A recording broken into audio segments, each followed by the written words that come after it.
From Studio 8181 and Wing Song Entertainment in Arizona, get ready, United States. It's the Charlie Bolt Show. Use your smartphones and computers to watch and hear the interviews among the most popular personalities in the world and from those in your community. Text and ask questions of our guests in real time. He's the talk show host every social media is raving about. Just call him Charlie. It's the Charlie Bolt Show, starring Charlie Bolt. Good afternoon, ladies and gentlemen. My name is Charlie Bolts. I'm the host for the Charlie Bolts Talk Radio Show. We have a great lineup for guests on the show this evening. Sarge Lintecum, a Vietnam veteran that came back from Vietnam, a man with a changed disposition, if you may, about war. And one of the things that Sarge got involved in was music. If he would have stayed out of Vietnam, he would have been up there Jimi Hendrix, The Doors, and all those other fellas, but he was over in Vietnam fighting. But he came back. Now we hear music from him. We're going to be bringing Sarge on. Then we have a young lady by the name of Chloe Wedge.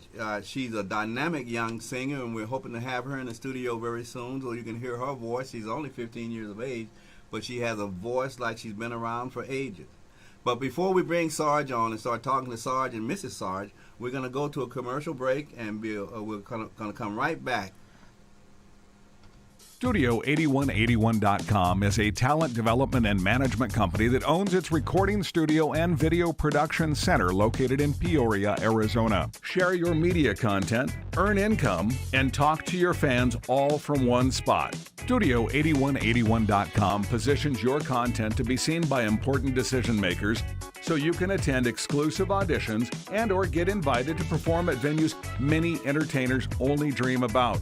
The producers and engineers are determined to create new opportunities for talents, aspirants, and future stars. Don't have the money to do a soundtrack or a promotional demo video? Not a problem. You can simply request and schedule an audition. If you have the talent, we want to hear from you. Get your entertainment website and more. Email us at info@studio8181.com. Thank you.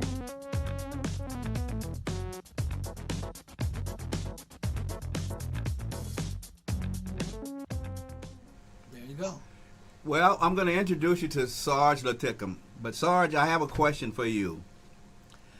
A young Sarge Lintecum, 18 years of age. What was going on for you at that time before you joined the military, Sarge?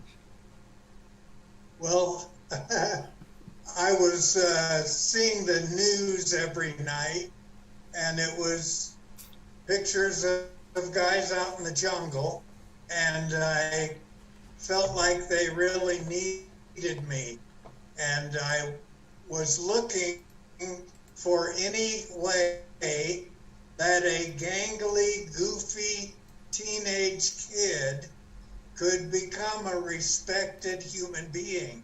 Mm-hmm. And that seems like a million miles away when you're a goofy teenager. But that was my goal, and I thought going to Vietnam would be the right thing to do, and I just wanted to do what was right. Just like myself, the romanticism about war probably had taken over before reality set in. Yes, yes. Well, Sarge, one of your songs from your musical talents, PTSD Blues.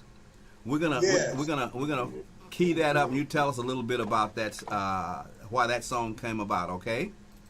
You know, after years of PTSD, I finally realized that the tortured life I was living was ripping off my brothers who died in battle. They gave up their lives, and I was throwing mine away. It was then it hit me that if I were to spend my entire after-war life torturing myself and making life miserable for the ones I love, I would be dishonoring my brothers who didn't make it home. So when I tell them all about the life I had after combat, that's the first thing they're going to want to know about when I see them again. They're going to want to hear that I had a happy, wonderful life, just like the life they had imagined having if they had made it home alive. Let's all be sure we have a hell of a fun story to tell them.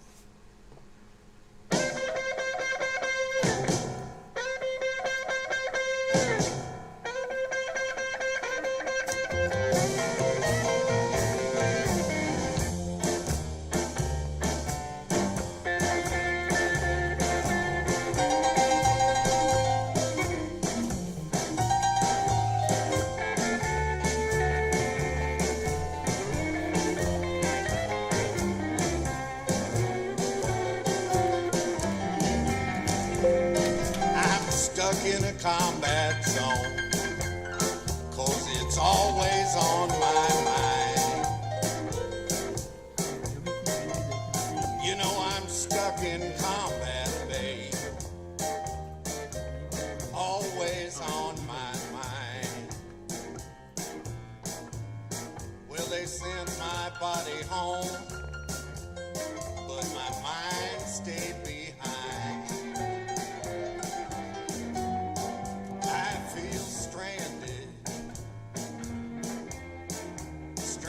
In a combat zone.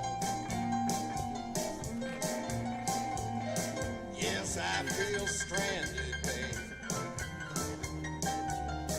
Stranded in a combat zone.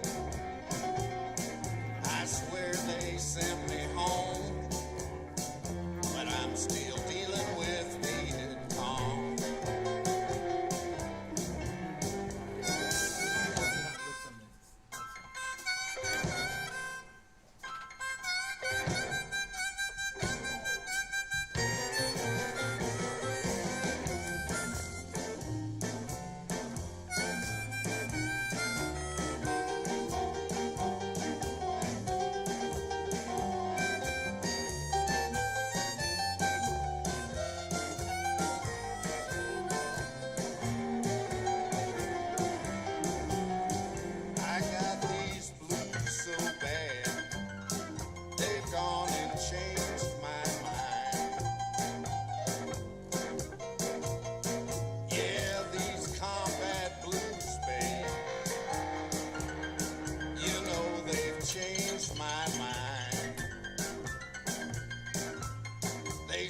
My body home, but my mind stayed behind.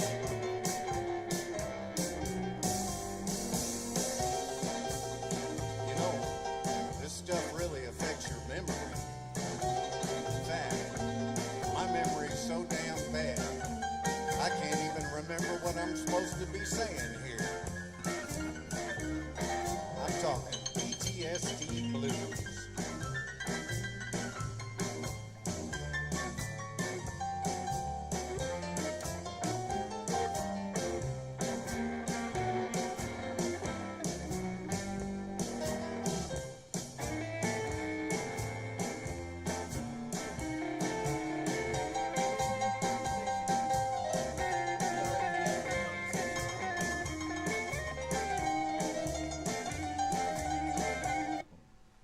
Sarge, question. Yeah. When did your music accolade begin? When did that happen? Well, it all happened when my front door, and it was the landlord. And I had a harmonica in my hand, I don't know why. But he said, "Where's the rent?" And I said, "Well, I don't have it right now, but I hope to get it real soon." And he said, "Well, what do you do for a living?" Well, I couldn't rightly say what I did for a living because I didn't do nothing. So I told him I'm a blues man, since I looked like it holding a harmonica. And then I started going to open mics, and I had one Vietnam blues song, and I did that. And I just, it grew from there. I did that song in Tucson at the blues clubs and jazz clubs. And this awesome musician, piano player, talked to me after I performed one night, and he said, "Do you have any more of these Vietnam songs?" And I said, "No." He said, "Well, you better get enough of them to make a CD." And boy, on the way home, I'm writing on the seat beside me, trying not to run off the mountain road. and that was the birth of the Vietnam blues. Now, Sarge, it sounds to me that your music was not necessarily a referendum on the right or wrongness of war, but one man's experience of how war impacted him and how he wanted to share his experiences. And it appears that music became that channel for helping people to appreciate one's man experience as far as war was concerned. And Yes. I think the approach is quite apropos. Now, and speaking to you earlier, you indicated that your dad was into music and with the big bands back in the day. Can you give us a little Yeah. insight on that relationship between you and your dad? Well, I was just 3 years old when he died, so I don't remember a lot about him. But he was a wonderful musician. He had 7 dance bands, and he wrote the arrangements for all of them. He could take any instrument from anyone in his bands and show them how a lick went. And I'm so proud to have, in my own uneducated way, followed in his footsteps. I also wanted to mention that talk that I gave at the beginning of that song is the most effective PTSD talk that I've ever given to veterans. It's helped me turn more of them around than anything else. And I did an interview for the Department of Veteran Affairs, and I basically did that talk again. Be sure we have a heck of a fun story to tell them. And it went viral on the Department of Veteran Affairs site, 4.4 million views. Then it came to PTSD month, and they put it up on the front page again, and it did 77,000 more views. I'm very proud of that talk because it's helped so many veterans. Sarge, we're getting ready to, in a little bit, take a break. And when we come back, I would like for you to explain a little bit more in detail what PTSD really, how does it really impact an individual, how it affected you, and how it's, educate the public, in other words, as to what this PTSD basically is all about.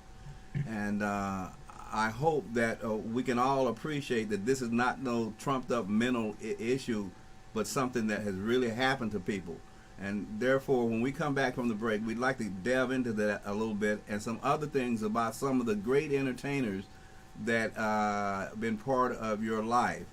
In fact, one individual, you use his microphone now. I had him on as my first guest about 3 weeks ago, Shaker Joe Harless. And I understand. Yes. And I understand you still have that shaker microphone.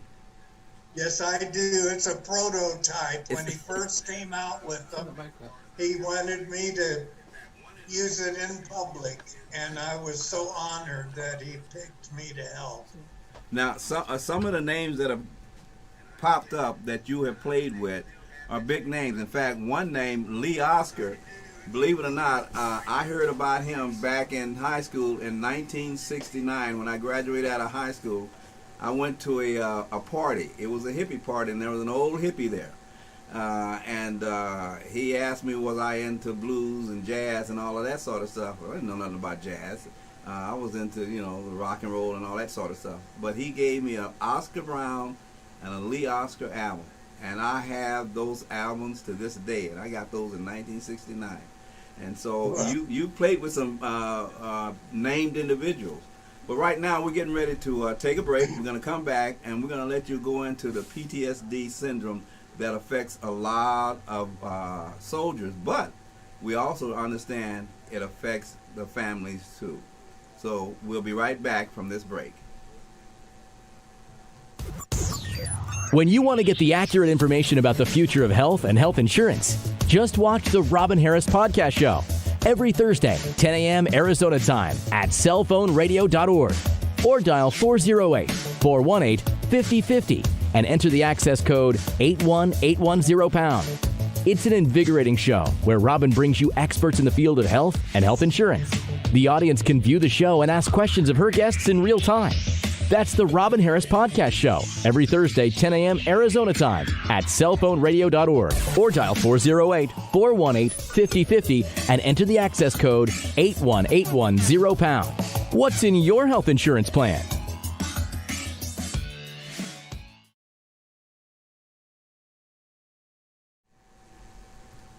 We're back with Sarge Lintecum, and we're going to delve into PTSD a little bit from his perspective. So, Sarge, the floor is yours right now as far as the effects of PTSD, not only on you, soldiers, but family members. You know, as much as you can handle and explaining to us why it's important to be aware of this situation. Well, when I came back from my 3 tours in Vietnam, I had done 11 months in the jungle, and I was a combat infantry squad leader. And before I was a squad leader, we would lose guys, and it would be a horrible event. But once I was the squad leader, I thought it was my fault every time. Even if I just said something as simple as let's move out, it didn't work out for everyone every time. And I would take that on as personal. Mm-hmm. And so I came to the end of my first tour, and the minute they handed me my papers to go home, I went to the CO's office and signed up for another tour. I went home on my 30-day leave, but I came back to Vietnam right afterwards, and I did 2 more tours involuntarily. I would just go sign up when they told me I was going home, and it turns out it was survivor's guilt. I didn't think I should make it home alive from Vietnam, and I kept trying to get killed and couldn't do it. I'm not very good at that. Sarge, we're going to key up a song here, and when we come back, we're going to jump somewhat more deeper into this here element. Here we go. Now, what's the name of this particular one we're bringing up? Reunion at the Wall. Reunion at the Wall. And you may want to go into that too a little bit, Sarge, and let us know what that's all about. That's a reunion with my brothers who died at the wall in Washington.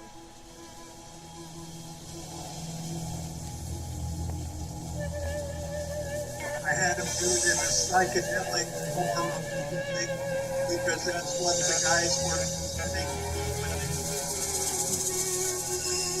I'd like to dedicate this song to all the GIs whose names are on the wall.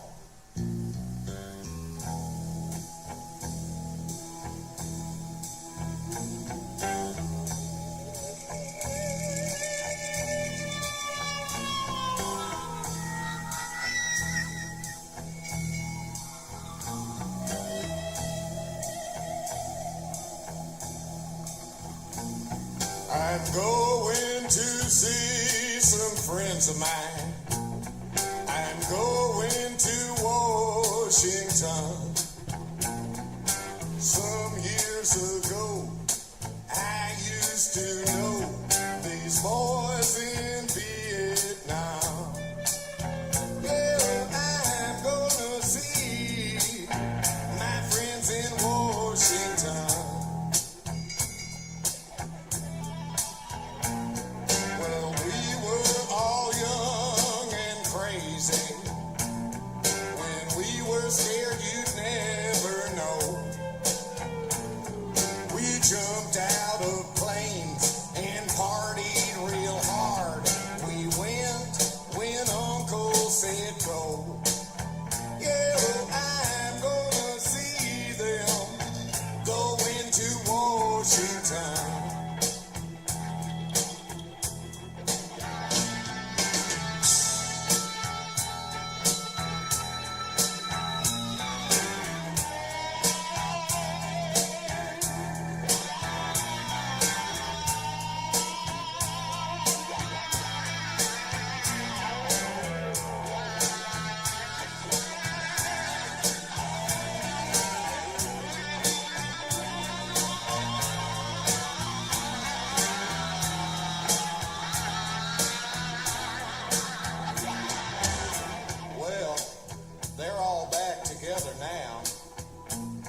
so proud.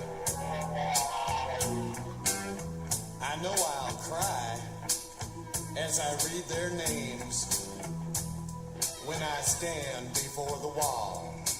The wall, stand before the wall.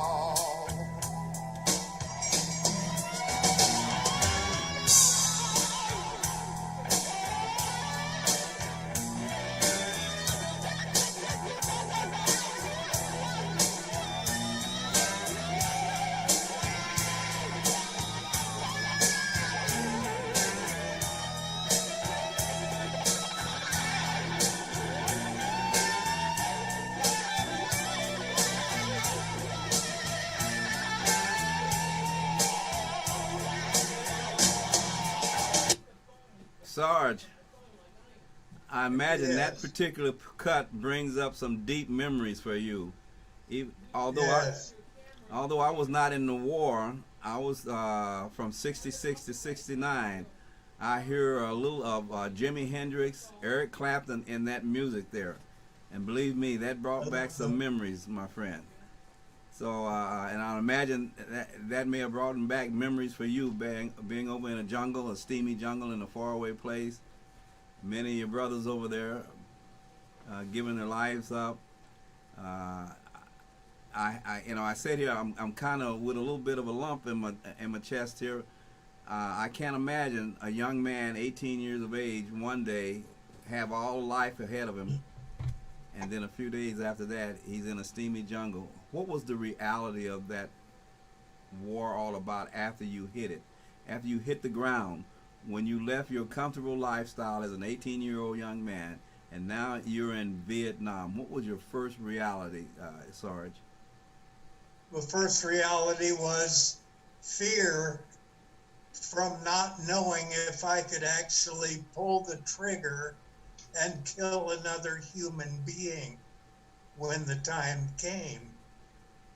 And that's a very, very common combat veteran feeling when you're going into combat. Mm-hmm. Then things begin to evolve, and a kid that didn't feel good, I used to catch flies on the screen door and put them outside so they wouldn't get swatted. Wow. I was not into killing things. And I thought all living things were really beautiful.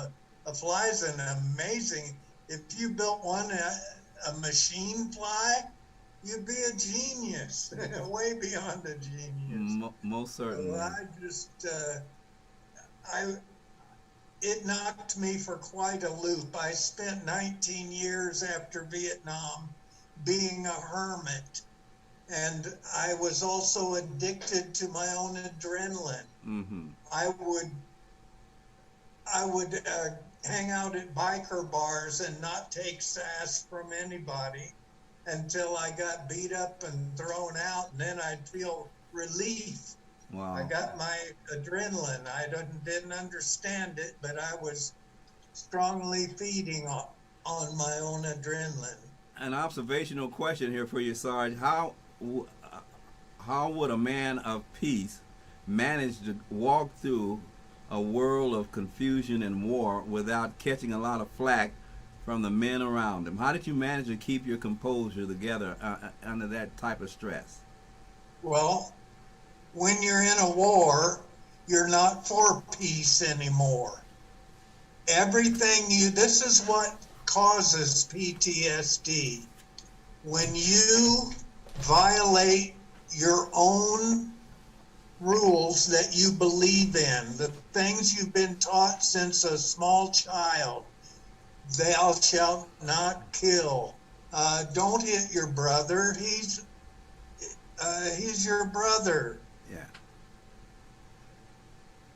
It's a moral injury, PTSD. So I imagine it's an agonizing life to walk that road that way, knowing that you have these moral values, and yet at the same time you're in a situation where you may have to compromise them for whatever purpose that needs to be accomplished in a war zone. Let me ask you another question that might be a bit delicate here too. It appears that over in Vietnam, you had a mixed brew of American soldiers, black, white, brown, red, and yellow. How did the men get along there? Did they bring with them their quote-unquote prejudices, or did they become a unit working together for a common cause? They become a unit working together for a common cause, and it's, oh my God, I love every one of my brothers, and when I was in Vietnam, I was not fighting for half the American people. Mm-hmm. I wasn't fighting for the white half. I wasn't fighting for the Republican or Democrat half. I was fighting for all the American people. And I truly, in my heart, love Americans, period. So, I don't draw a line. in other words, how can you kill a brother, no matter the color? You know. I even love the Vietnamese. Yes. I love Jane Fonda. Mm-hmm. I put that in a poem, that I forgive Jane Fonda.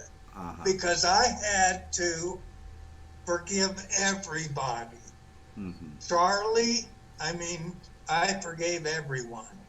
You know, And you are a interesting individual, because in my other life that I'm involved in, whenever I run into a soldier or a veteran, it's almost difficult to communicate with them, because I've never experienced nothing like. Now I'm going to kind of go into something here for just a moment. I've never experienced gun oil or the explosion of high capacity ammunition, or seen men blown away and torn apart. I've never seen and experienced that, and that must have been a horrific a life to go through. And so whenever I speak to soldiers or veterans, I have to be very careful not to speak as if I have a good mind that can see war, but I've never felt it, never experienced it, and so I do not try to come across as if I could understand where these men are coming from. And so the closest I could come to appreciating what a soldier such as yourself and other men who have been in war, as I tell them this one thing, and I'm just going to go there for a second. And I mentioned this to you off air some time ago. You'll never find in the scriptures a negative word against a soldier. You'll never find that. And I thought about that, and the only conclusion I came to was this. Very few humans are willing to give their life over something they believe in to the point that they will not question it. And so when you think about that from the standpoint of the scriptures, I'm looking at how God look at a man who's willing to give his life up for what he believes in. And that's all I'll say on that. So whenever I try and talk to a veteran, or I try to help them to see that God does not hold against you what you were put into without having the control or the knowledge or the wisdom of being able to make the decision to say no or say yes. And that's why the reason I feel a lot of young soldiers and young people have not lived long enough to be able to make that decision, what they're getting ready to get into. That's when I asked you early on, what was the man like at 18 years of age, and then the first day you stepped on the grounds in Vietnam? I can show you what I looked like at 19, I guess, years. Okay, I'll tell you what, we're gonna take a break real quick, and we're gonna come right back, Sarge. I want you to show that picture. We're gonna take a break, and we'll come right back. Thanks, Charlie. Yes, sir. Cellphoneradio.org is redefining webcasting and podcast productions. We're uniquely positioned to help you take advantage of the digital world we all live in. So if you have an idea or content for a webcast show or a podcast show, we would like to hear from you. we offer an innovative way of funding and creating outstanding webcast and podcast shows to earn income for developers and viewers. Please enjoy our current posted shows and interact with the host. Ask questions in real time and/or have one of our producers create a stunning digital advertisement spot for your company that can be inserted into our selected show schedules. Thank you.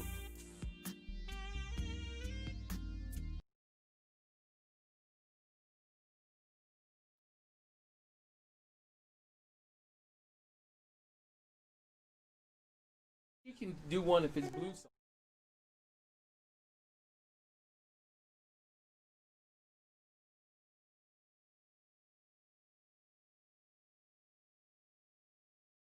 $39 per month, while inviting others to do the same and earn $30 of the advertisement fees collected from those you've invited to advertise on mylifefunding.com every month.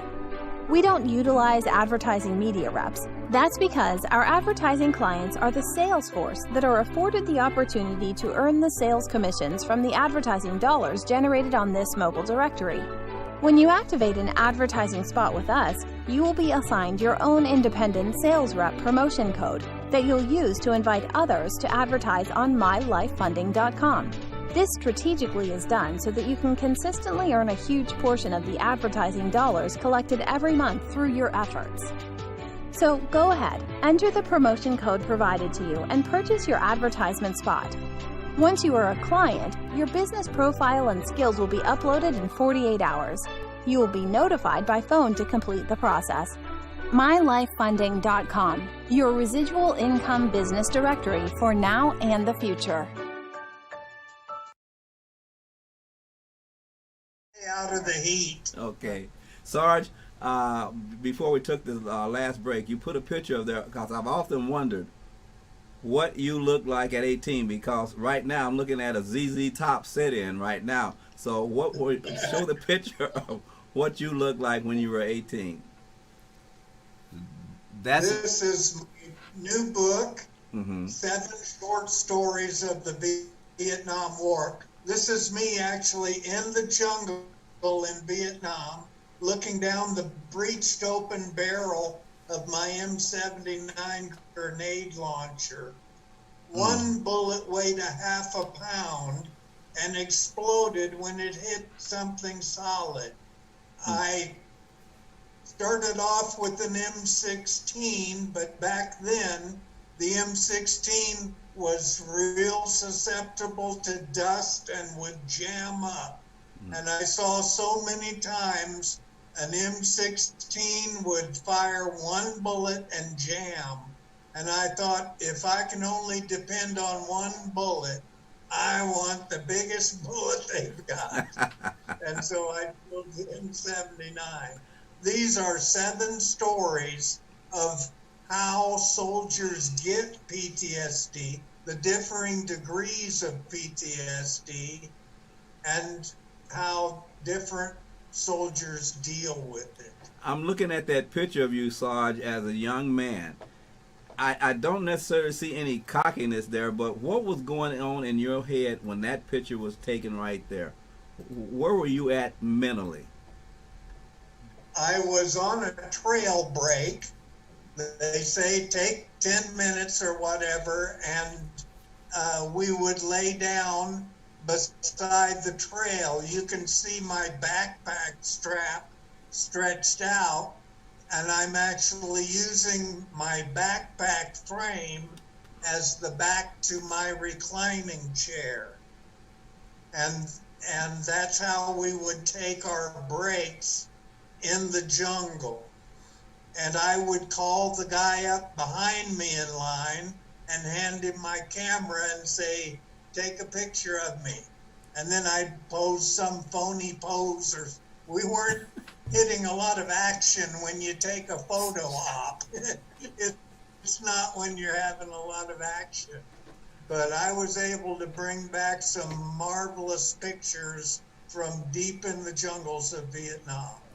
You know, it sounds like you're an encyclopedia of good information that can help us to appreciate what one man's experience was in that war. Now, Sarge, I don't, like I was looking at that picture there, and I don't see no cockiness in you in that picture there. I just see a young man doing what he had to do, and it helps one to appreciate. What's this you're showing us right here now? This is the back of the book. It's the back of the book. This picture is a little more up to date. You know, and these are my medals at the bottom here. At the we're getting close to the conclusion of our conversation with you. Some of the I know you don't sound like a man that you're a humble person, but I'd like for you to let the audience know of some of the world-renowned entertainers that were part of your life as far as your music was concerned. I seen in your bio something about Glenn Campbell and other individuals. Could you let them know that you're just not some guy back from Vietnam that started singing? You actually had a career and still have a career in the entertainment world. And like I mentioned earlier, who don't know Joe Harless, the man that created the shaker microphone? And so if you and then let people know where they can get your CD at, the full accomplishment of music. And before we let you do all of that, there's another song up here we'd like to play, and you can take your pick out of the, what's the one there, Scott? The Shirt of Mine? Or Sister Shoulder? The Sister Shoulder or The Shirt of Mine? Which one? This shirt of mine is about this jungle jacket I'm wearing here and what all the insignias on it mean. And I'm very proud of these things for some strange reason. All right, we'll play that one. Well, we're going to play that one. This shirt of mine, this shirt of mine, I put my life on the line for freedom in this shirt of mine. This shirt of mine, this shirt of mine, there's honor in every patch on this shirt of mine. Some people think I'm a hippie, some think I'm insane. Some people think it's Halloween when I wear this shirt of mine. Look at here, let me tell you about this shirt. This here's my name. That's the only patch I didn't have to sweat blood for. Over here, above U.S. Army, are my parachute jump wings. You got to jump out of a perfectly good airplane that's doing 125 miles an hour 5 times to get these. Above that is my combat infantry badge. You got to be personally shot at by the enemy to get that. Of these 3 stripes on my arms are Sergeant E5, but friends just call me Sarge. And these 2 eagles on my shoulders, they're the famous 101st Airborne Screaming Eagles. But the Vietnamese, they didn't know they were eagles at all. They thought they were chickens. They called us Chicken Die. Well, I was a combat infantry squad leader, but it left a sadness in my heart.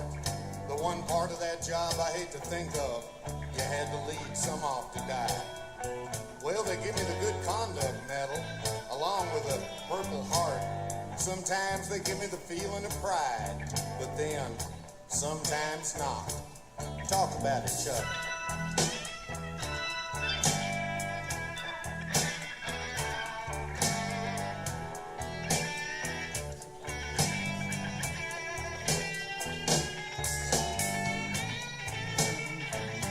That's right.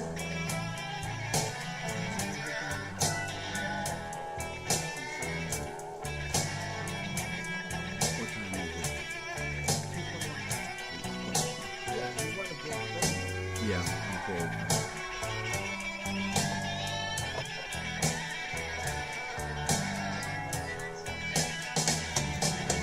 This shirt of mine, this shirt of mine, I put my life on the line for freedom in this shirt of mine.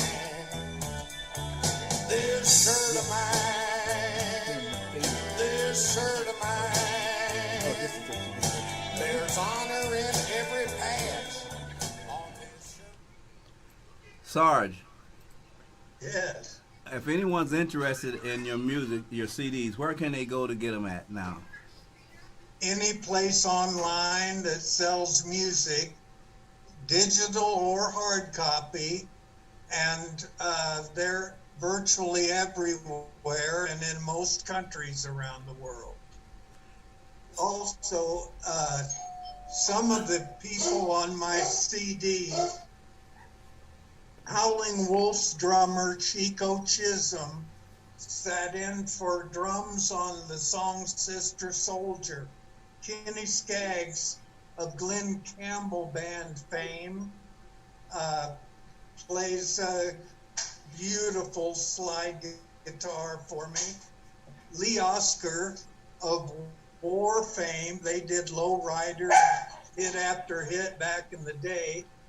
Lee Oscar plays harmonica on 2 cuts on my PTSD Blues CD. Hans Olsen, Bullet Bill Tarshid, Bob Corritor, all super harmonica players from the Valley here in Phoenix. And my Emmy-winning producer, Clark Rigsby, who is awesome musician in his own right. And I'm so proud to have fallen in with these true musicians to let me fake my way through this whole thing. You know, Sarge, it's been a pleasure speaking with you. And unfortunately, we didn't get to say much about the major component of your life, your wife, Mrs. Sarge Lintecum. But maybe next time we get to talk to you, we'll have her come on and give us her 50 years of experience with you, because it would take a dedicated, loyal woman to stick with a man who came out of that war and went through what you went through. She's a great lady. And I look forward to talking to you guys again. And hopefully I'll see you when you get how you doing there, Mrs. Lintecum? Thank you, Charlie. Thank you so much for having Sarge. It means the world to him. Well, I meant what I said the other day to the both of you. You know, sometimes you meet a person and right off the bat you just click with them. The chemistry is just there. And I get a good feeling from the both of you. And I look forward to communicating with you again and maybe having you on the show again down the road. I'd like to get your address because I want to send a book to both of you, and I will and you would honor me. I'm gonna mark a chapter in that book. I'd like for both of you to read. We're getting ready to sign off for the Sarge Lintecum discussion, but we want to play one song from Wes Rick that we're going to be doing a tribute to Wes. Wes was playing some music one night, and I happened to be listening to it, and it struck me in such a way that I wrote a poem, and Wes liked it so much they incorporated it, the poem into the song, the music. So I'm going to bow the show out with this last Wes Rick tune that he did before he passed away. And we're going to be doing a tribute to him soon. But I love you, both of you, very much, and hopefully to see you again in September. But send me your address, please. Okay, yes. Sure will. Love you too, Charlie, and we sure love and miss Wes. Thank you. Okay, here's what's the name of that tune? Uncle Bucky? Uncle Bucky. But it's... Some people think... Okay, Andrew, here we go. Where? I don't think that's the one. Which one did you want to play? A Deeper Love, I think it says. Where? Deeper Love? Yeah. Listen close to this one, Sarge. This is Wes Rick. When one hears the flowing spring and sees the running deer beneath the blue sky. In the distant horizon, with the eagle's eye, he has seen the running bear and the coming fall.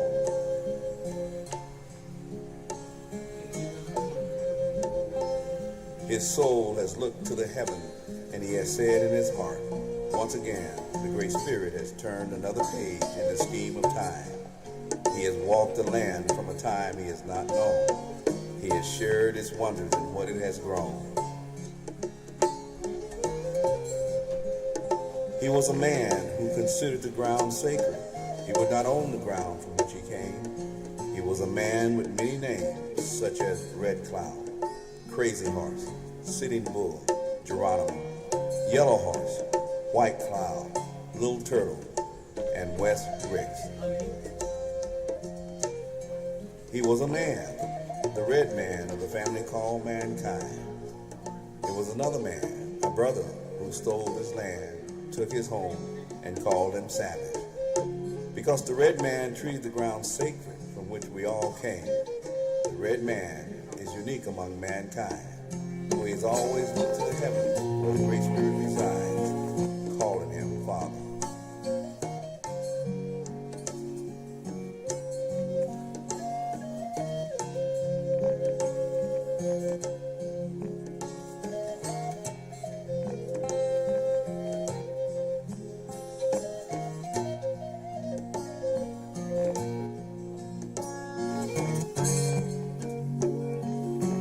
His soul has looked to the heavens, and he has said in his heart once again, the Great Spirit has turned another page in the scheme of time. He has walked the land from a time he has not known. He has shared his wonders and what it has grown. He was a man who considered the ground sacred. He would not own the ground from which he came. He was a man with many names, such as Red Cloud, Crazy Horse, Sitting Bull, Geronimo, Yellow Horse, White Cloud, Little Turtle, and West Rick.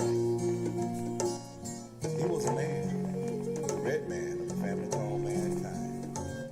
It was another man, a brother. Sarge, thank you for allowing me to play that little entourage song by Wes Rick. We look forward to doing a tribute to Wes very soon, him and his band. But it's been a great pleasure speaking with you, Sarge, and I hope you have many more years of being able to sing and let people know what your experience was in life. We're getting ready now to bring on a young lady by the name of Chloe Wedge. She's 15 years old, but she has a voice like she's been around for ages. And we're going to be bringing Miss Chloe on right now. Chloe, how you doing, young lady? Hi.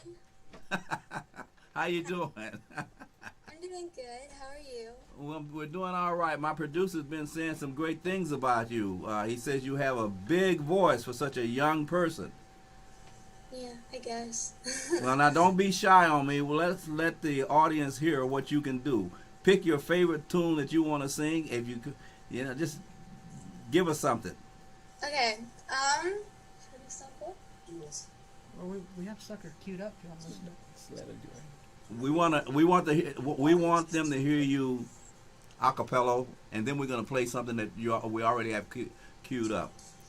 Okay. I don't know where I belong, but I'll be moving on. If you don't, if you won't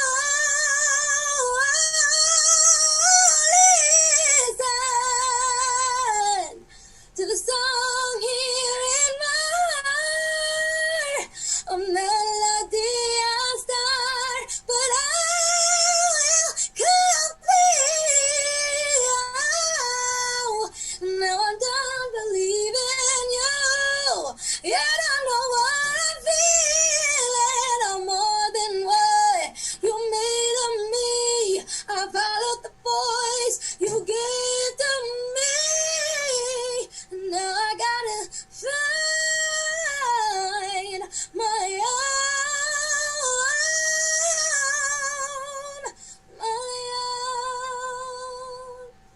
Hey, that was great. You know what I hear in that voice?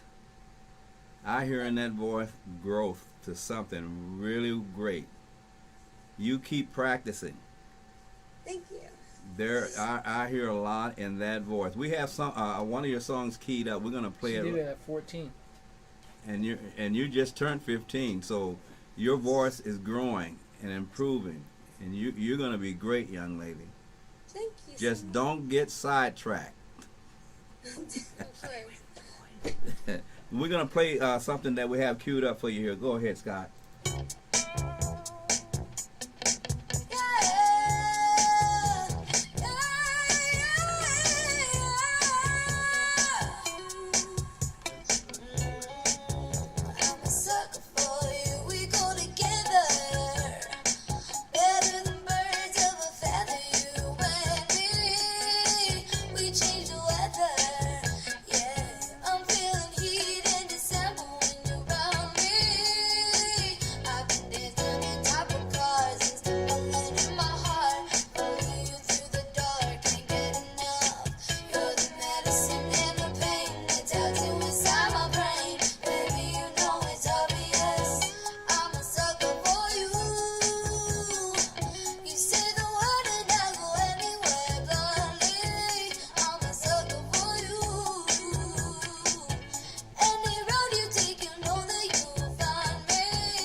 Wow, Chloe. You have a great voice, young lady. Thank you so much. The only improvement you need, you know what that is? What? Just get older. Because you're going to be much, much bolder with that voice. That was like a few years ago. And that was a few years ago, huh? Yeah, so it's like really weird listening to it because my voice has changed like a lot. So. Well, practice, practice, practice, and don't get sidetracked.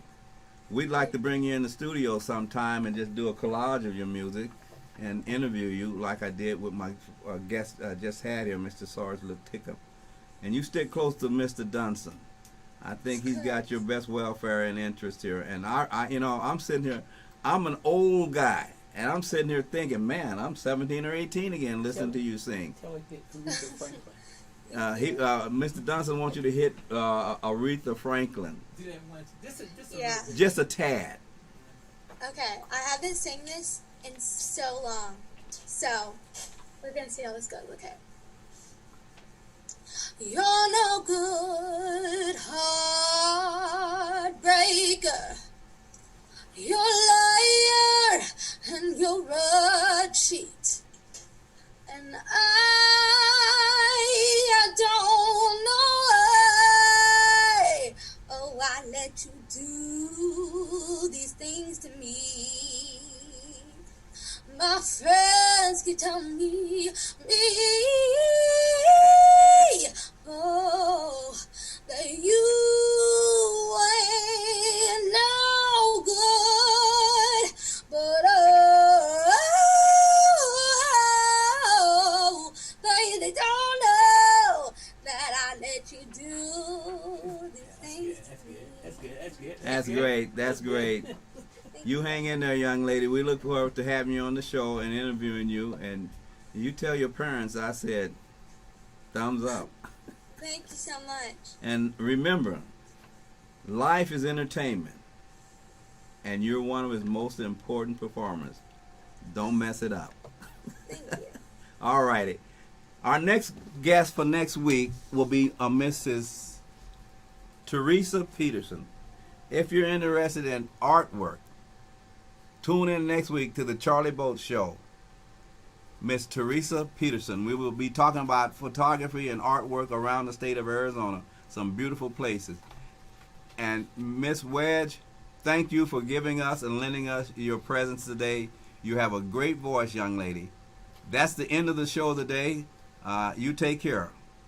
And remember, don't get sidetracked. Bye-bye. I'm Charlie Bolts. We're off. Studio8181.com is a talent development and management company that owns its recording studio and video production center located in Peoria, Arizona. Share your media content, earn income, and talk to your fans all from one spot. Studio8181.com positions your content to be seen by important decision makers so you can attend exclusive auditions and or get invited to perform at venues many entertainers only dream about. The producers and engineers are determined to create new opportunities for talents, aspirants, and future stars. Don't have the money to do a soundtrack or a promotional demo video? Not a problem. You can simply request and schedule an audition. If you have the talent, we want to hear from you. Get your entertainment website and more. Email us at info@studio8181.com. Thank you. Cellphoneradio.org is redefining webcasting and podcast productions. We're uniquely positioned to help you take advantage of the digital world we all live in.